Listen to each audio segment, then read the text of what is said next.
À nos pieds, le lac du Bourget borde Aix-les-Bains. Ainsi naissent les Bauges, au nord-ouest des Alpes, entre le ciel et l'eau. Un peu plus loin, sur les pentes du Semnoz, Richard et Mathilde nous emmènent. Ils vont nous aider à comprendre. Pourquoi l'UNESCO a-t-elle récompensé le massif des Bauges? D'abord, parce que la nature y est préservée. Et la protéger, c'est leur métier. Donc là, tu as un arbre mort sur pied. Donc c'est vraiment un petit paradis pour la biodiversité. Et notamment, ce qui est intéressant, là, c'est tous les décollements d'écorce qui sont vraiment des abris, notamment particuliers pour les chauves-souris, qui peuvent vraiment se faufiler, en fait, juste derrière. Nous ne sommes pas chez nous.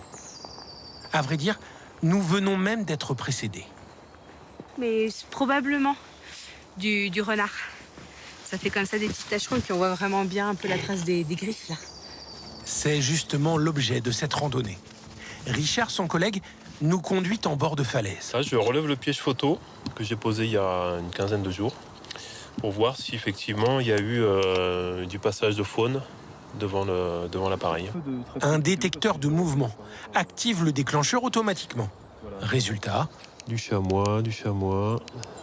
récemment, c'est même grâce à ces pièges que le parc a obtenu une preuve de reproduction du lynx dans ses forêts. C'est toujours une bonne surprise d'avoir une espèce comme ça passer devant le piège photo. Comme je vous disais, c'est une espèce très, très discrète. On la voit très rarement de nos propres yeux. Et en général, c'est lui qui décide de se montrer. Quand on le cherche, on a beaucoup de mal à le trouver. En revanche, il peut passer devant des élèves qui sortent de l'école à l'échelle. Voilà, et là, il peut se laisser montrer. Face à la montagne de Bange, pas de lynx ce jour-là, mais une rivière, le Chéran, que nous suivons le long des massifs calcaires. C'est là que nous attend Mathieu. Je te suis? Allez, je te suis. Allez, let's go. Il est guide spéléologue. Et sous 50 mètres de roche, une splendeur insoupçonnée, le sous-sol du massif. On est où là, Mathieu? Eh ben, on est dans la grotte de Pré-Rouge, dans les galeries d'entrée. Rien de très difficile, nous dit Mathieu.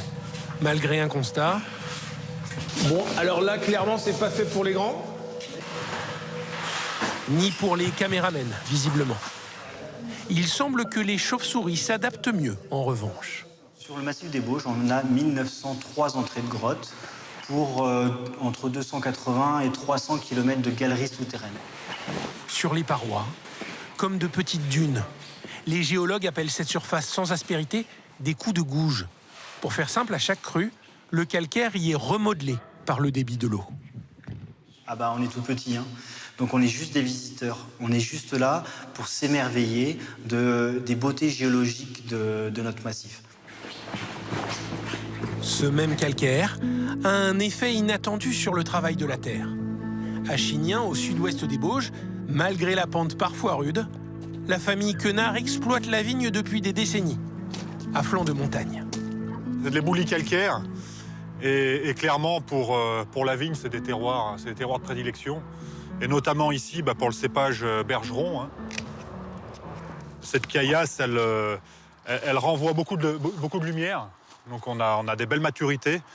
Mais aussi, elle contraint la vigne à aller chercher son enracinement en profondeur et à explorer le maximum de sol disponible.